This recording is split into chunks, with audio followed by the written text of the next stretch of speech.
चिकित्सक कहाँ जाँदाखेरि चिकित्सकले खुला रूममा भन्नु पर्यो, उसले चिकित्सकले काउन्सिलिङ गर्नु पर्यो, उसलाई त पे गरेको छ नि। उसले भन्दाखेरि तपाईँको सुगरको मात्रा बढिरहेछ, यसलाई चाहिँ नियन्त्रणका लागि यो कुरा खानु हुँदैन, खानुभयो भने तपाईँको स्वास्थ्य बर्बाद हुन्छ, गर्नुहोस् स्ट्रिक्टली, नत्र औषधि खाएर मात्रै के अवस्था हुँदैन भन्यो। अब यहाँ त अहिले चाहिँ प्रचलन के भने डक्टर कहाँ जान साथै उसले त औषधि बेच्छ, फेरि ऊ काउन्सिलिङ गर्दैन। चिकित्सकले त काउन्सिलिङ गर्नुपर्छ नि। काउन्सिलिङ चाहिँ अहिले म तपाईँलाई सुगरको म औषधि दिन्न, 3 महिनासम्म यो काम गर्नुहोस् अनि मात्रै तपाईँको कन्ट्रोल भएन भने दिनु भन्नु पऱ्यो नि त, त्यस्तो भन्नु पऱ्यो। र त्यसपछि त्यो भन्ने चाहिँ ऊ गर्दैन। ल खानुहुन्छ, खाएर रोकेर अब चिकित्सक खाना रोकेर पनि साध्य हुन्छ, ल औषधि खानु भन्छ, अब 5 mg 10 mg 20 mg 50 mg खुवाइदिन्छ। अब त्यसपछि अब उसको चाहिँ त्यसले चाहिँ ब्लड हुन्छ, पछि भए नभएपछि तपाईँ इन्सुरेन्स लगाउनुहोस् भनिदिन्छ। उसले त व्यापारी भयो कि। सुर्तीजन्य पदार्थमा प्रतिबन्धै लगाउनु पर्छ भन्ने हाम्रो प्रमुख एजेन्डा हो। पहिला सुरु मानव स्वास्थ्यसँग कुनै कुरामा कम्प्रोमाइज गर्न मिल्दैन, हैन।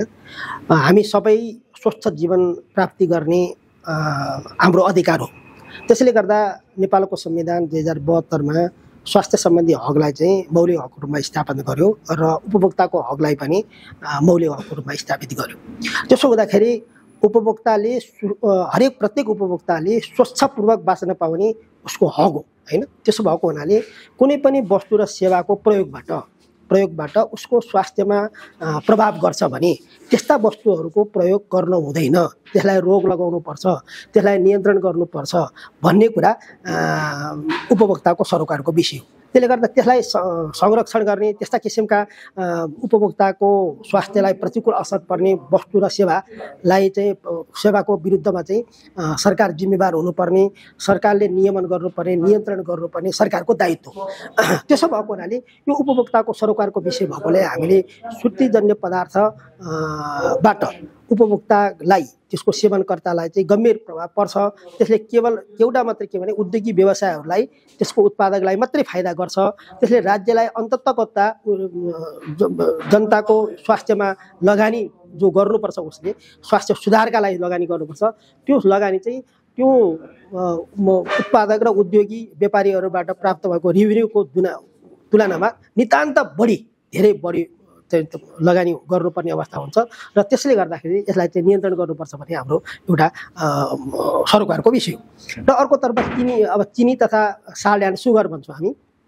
अब चिनी पनि अत्याधिक सेवन गर्नु हुँदैन र यो साल्ट पनि, नुन पनि बढी सेवन गर्नु हुँदैन। त्यो पनि दुईटै कुरा पनि के भने चिनी र नुन चाहिँ दुईटै स्वास्थ्यका लागि अधिक सेवन न्यूनतम चाहिन्छ, तर अधिक सेवन चाहिँ तपाईँको स्वास्थ्यलाई गम्भीर प्रभाव गर्छ भन्ने कुरा निष्कर्षमा हामी पुगिसकेपछि, त्यो अध्ययनले त्यो देखाइसकेपछि हामी यसको विरुद्धमा, हामी यसको उपभोगको सन्दर्भमा र बढी उपभोग गर्ने कुराको विरुद्धमा सचेतना गर्ने, त्यसलाई चाहिँ कानुनी हस्तक्षेप गर्ने कुराहरू हामीले गरिरहेका छौँ। त्यो पनि के हो भनेदेखि उपभोक्ताको स्वास्थ्य सम्बन्धी हकलाई स्थापित गर्नका लागि नै हामीले त्यो गरिरहेको हो।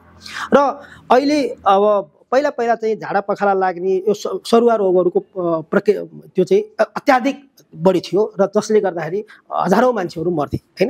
अब अहिले चाहिँ पछिल्लो चरणमा के देखिन्छ भने सरुवा रोगभन्दा पनि यो नसर्ने रोगहरू जसले तपाईँको त्यस्ता रोगहरू चाहिँ अहिले वृद्धि भएको अवस्था छ, हैन। हामी थाइरोइडको प्रब्लमको कुरा गर्छौँ, सुगरको कुरा गर्छौँ, हैन।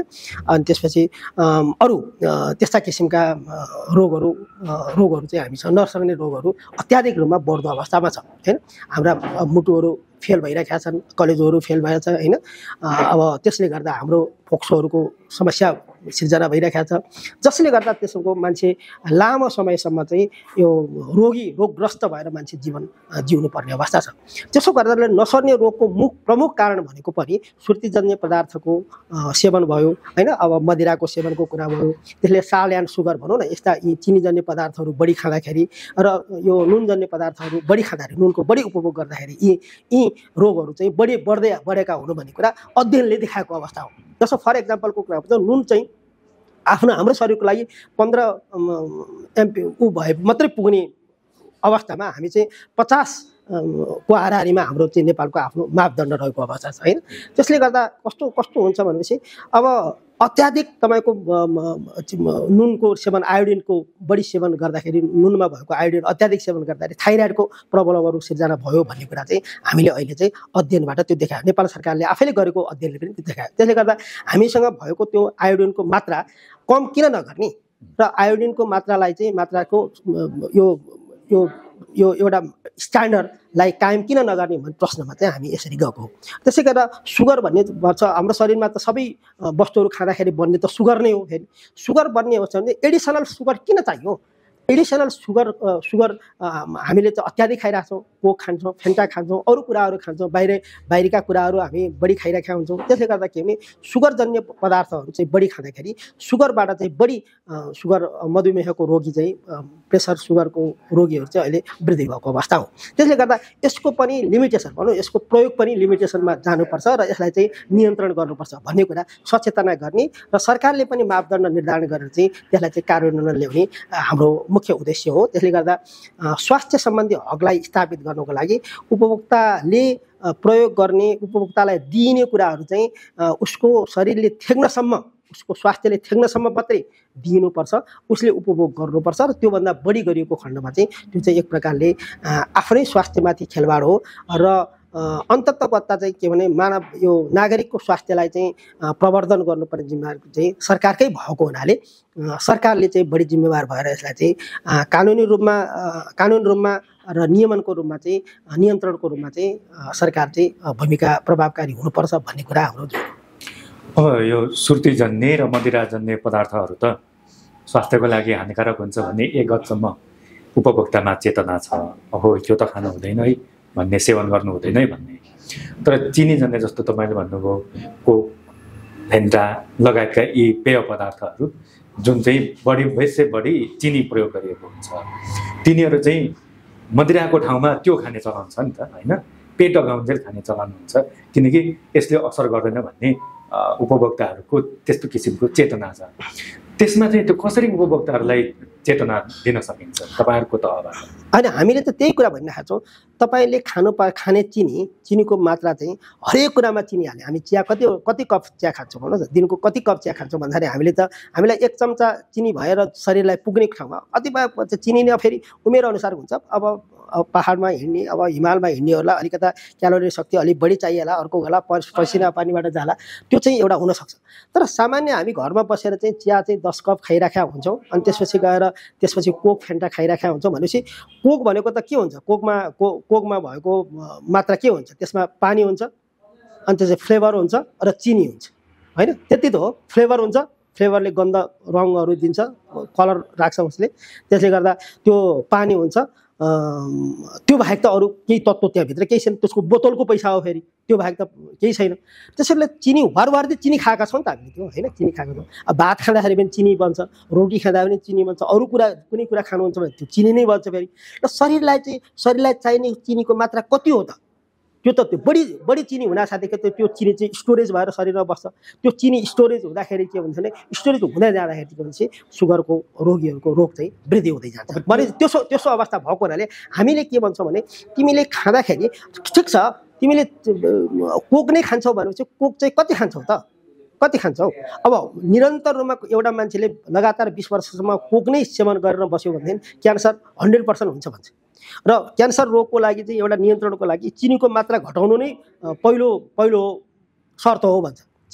चिनीको मात्रा घट्दै गयो भने यो क्यान्सर रोग पनि तपाईँको आफै समाप्त हुन्छ र क्यान्सरको जीवाणुहरू चाहिँ चिनीबाट भनौँ न सुगरबाट चाहिँ संरक्षित हुन्छ भन्ने एउटा अध्ययनले पनि देखाएको छ। यसको अर्थ के हो भनेदेखि हामीले अत्याधिक बढी सेवन गर्नु चाहिँ उपयुक्त हुँदैन भन्ने प्रश्न हो। यसको अर्थ शरीरलाई सुगर नै चाहिँदैन भन्ने होइन, तर बढी सेवन चाहिँ नगर भन्ने चाहिँ हाम्रो उपभोक्तालाई चाहिँ एउटा सचेतना दिने कुरा हो। यो कुरामा चाहिँ यो अभियानमा चाहिँ हामी लागिराखेका हो र उपभोक्ता सचेत भएर आफै नियन्त्रण नगरेसम्म फेरि त्यो समस्या समाधान हुन सक्दैन। सरकारले त यसको नियन्त्रण गर्नु भने उसले त अवेरनेसको प्रोग्राम ल्याउनु पर्यो नि त। उसले भन्नु पर्यो, चिकित्सक कहाँ जाँदाखेरि चिकित्सकले खुला रूपमा भन्नु पर्यो, उसले चिकित्सकले काउन्सिलिङ गर्नु पर्यो।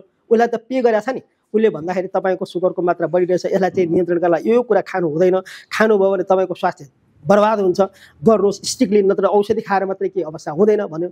अब यहाँ त अहिले चाहिँ प्रचलन के भने डक्टर कहाँ जान साथै उसले त औषधि बेच्छ, फेरि ऊ काउन्सिलिङ गर्दैन। चिकित्सकले त काउन्सिलिङ गर्नुपर्छ नि। काउन्सिलिङ चाहिँ अहिले म तपाईँलाई सुगरको म औषधि दिन्न, 3 महिनासम्म यो काम गर्नुहोस् अनि मात्रै तपाईँको कन्ट्रोल भएन भने दिनु भन्नु पऱ्यो नि त, त्यस्तो भन्नु पऱ्यो। र त्यसपछि त्यो भन्ने चाहिँ ऊ गर्दैन। ल खानुहुन्छ, खाएर रोकेर अब चिकित्सकका खाना रोकेर पनि साध्य हुन्छ। ल औषधि खानु भन्छ, अब 5 mg 10 mg 20 mg 50 mg खुवाइदिन्छ। अब त्यसपछि अब उसको चाहिँ त्यसले चाहिँ ब्लड हुन्छ, पछि नभएपछि तपाईँ इन्सुरेन्स लगाउनुहोस् भनिदिन्छ।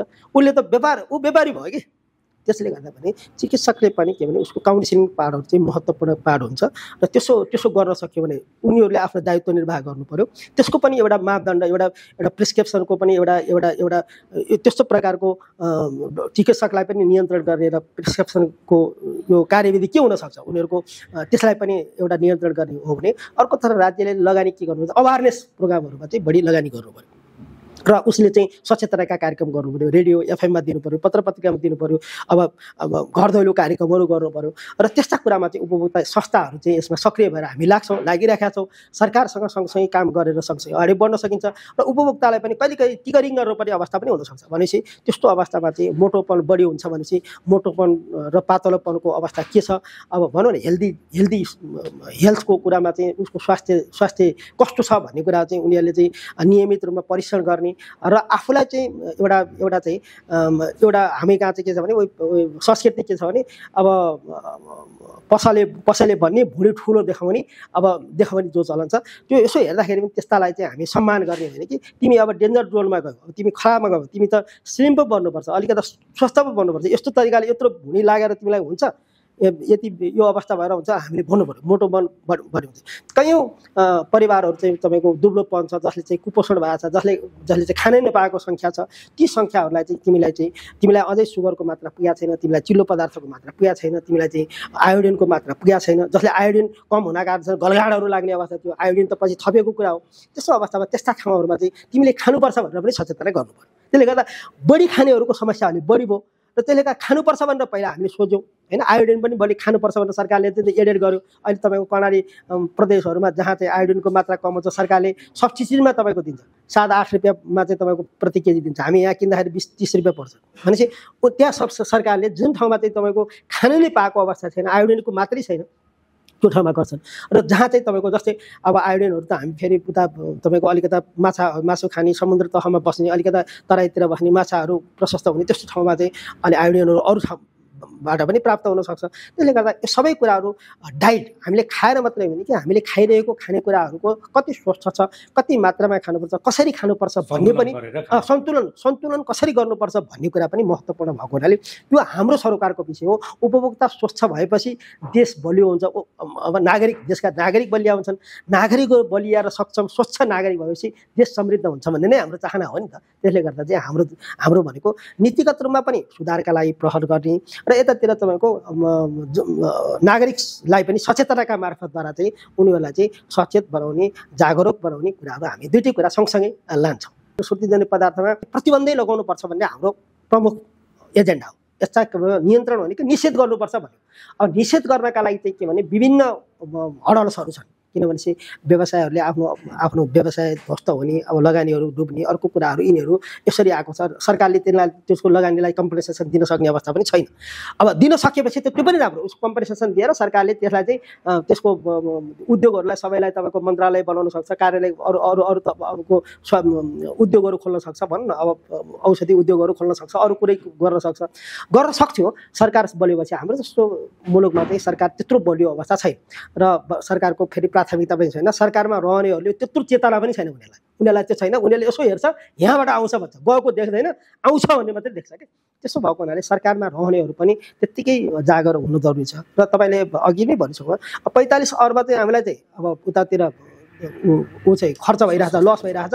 हामीले चाहिँ तपाईँको नसर्ने रोगका लागि यो फोक्सो कुहिएको भनौँ न, फोक्सोको रोगीहरूलाई चाहिँ हामीले चाहिँ दीर्घ रोगी भनेर चाहिँ औषध दिएछौँ, 1 लाख 2 लाख रुपियाँ उपचार खर्च दिएछौँ, बिमा दिएछौँ।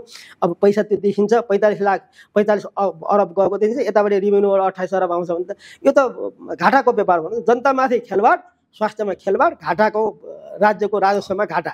र यो अवस्थामा चाहिँ सरकार चाहिँ जिम्मेवार हुनुपर्छ, बढी जिम्मेवार हुनुपर्छ र धनै यसले चाहिँ तथ्याङ्किकीय रूपमा पनि यसमा चाहिँ बढीभन्दा बढी त्यसैले ट्याक्समा चाहिँ रेज गर, यसको अझै मूल्य बढाऊ ताकि जनताले अझै यो नागरिकले खानै नसक्ने अवस्था सिर्जना गरौँ। बिस्तारै जब खानै सक्ने अवस्था सिर्जना हुँदैन तब उद्योगहरू पनि बिस्तारै उनीहरूको प्रोडक्सन पनि घट्दै जान्छ, लेबरहरू पनि घट्दै जान्छन्, बिस्तारै अरू पेसामा चाहिँ उद्योगीहरूले लगाउने जान्छन् भन्ने कुरा हाम्रो कुरा हो। र यसलाई चाहिँ जिम्मेवार सरकारले के भनेपछि अब वार्षिक कार्ययोजना बनाएर कति वर्षमा हामी चाहिँ नेपालमा चाहिँ यो सुर्तीजन्य पदार्थ निषेधित राष्ट्रको रूपमा घोषणा गर्न सक्छौँ भन्ने कुरा प्रश्न हुन्छ। अहिले हामीले चाहिँ के अरे सुर्तीजन्य पदार्थमा पहिला सुरु अब 70% पिक्चर वालको हामी गर्थ्यौँ होइन, त्यो बट्टा ऱ्यापर्सहरूमा चाहिँ पिक्चर चाहिँ 70%। त्यसपछि हामीले अलिकति एडभोकेसी गऱ्यौँ, त्यसको लागि उपभोक्ता संरक्षण मञ्चले 70% पनि एडभोकेसी गऱ्यौँ, 90% हामीले बनायौँ र अहिले 100% बनाएको छौँ। त्यसले गरेको अवस्था पनि यसो हेर्दैखेरि पनि यो त डेन्जर पो रहेछ त, बाबा यत्रो तपाईँको क्यान्सर हुने रहेछ, यस्तो अवस्था हुने रहेछ, अब मैले खानु हुँदै रहेछ भनेर उसले चाहिँ झस्कोस् भन्ने हो। तर के भनेदेखि उद्योगीहरू के भन्छन् भने होइन यो त त्यो कहाँ हुन्छ तपाईँको, हामीले त अब खानालाई नै प्रोत्साहन गर्नुपर्छ, डेन्जर छ भनेर चाहिँ भन्नु हुँदैन भन्ने खालको उनीहरूले 100% पिक्चर वालको लागि हामीले जो निर्देशिका एउटा बनाएको छ त्यसलाई कार्यान्वयनलाई रोक्नलाई उनीहरूले लागिरहेका छन्। हामी त्यसलाई चाहिँ कसरी तपाईँको यसलाई चाहिँ रोक्नु होइन कि यसलाई कार्यान्वयन गर्नुपर्छ भनेर लागिरहेको छ। त्यसले गर्दा यो एउटा लडाइँ भइरहेको छ र हामी स्वास्थ्यलाई प्रमुख आधार लिन्छौँ र उद्योगी व्यापारी र सरकार चाहिँ के भने पैसाका लागि बढी महत्त्व दिन्छन् र राजस्वका लागि महत्त्व दिन्छन्, उनको आम्दानीका लागि सोच्छन्। यो कुरा गलत हुँदैन। स्वास्थ्यसँग कुनै पनि प्रकारले चाहिँ कम्प्रोमाइज गर्न सकिँदैन। जनताको स्वास्थ्य पहिलो अवस्था हो, उनको जीवनको सुरक्षा पहिलो शर्त हो। त्यसले गर्दा सरकार स्वास्थ्य सम्बन्धी हकलाई प्रवर्धन गर्नका लागि, संरक्षण गर्नका लागि जिम्मेवार बन्नुपर्छ भन्ने नै मेरो संस्था उपभोक्ता हित संरक्षण मञ्चको आम नागरिकहरूमाथि र नियमनकारी अब सङ्घ, प्रदेश र स्थानीय तह तिनटै तहका सरकारहरू यसलाई चाहिँ जिम्मेवारपूर्ण रूपमा चाहिँ कार्यान्वयन गर्न त लाग्ने र उनीहरूको दृष्टिकोण पनि एउटा चाहिँ स्वास्थ्य सम्बन्धी हकलाई चाहिँ प्रवर्धन गर्ने उनीहरूको दृष्टि नै आउनुपर्छ भन्ने चाहिँ मलाई लाग्छ।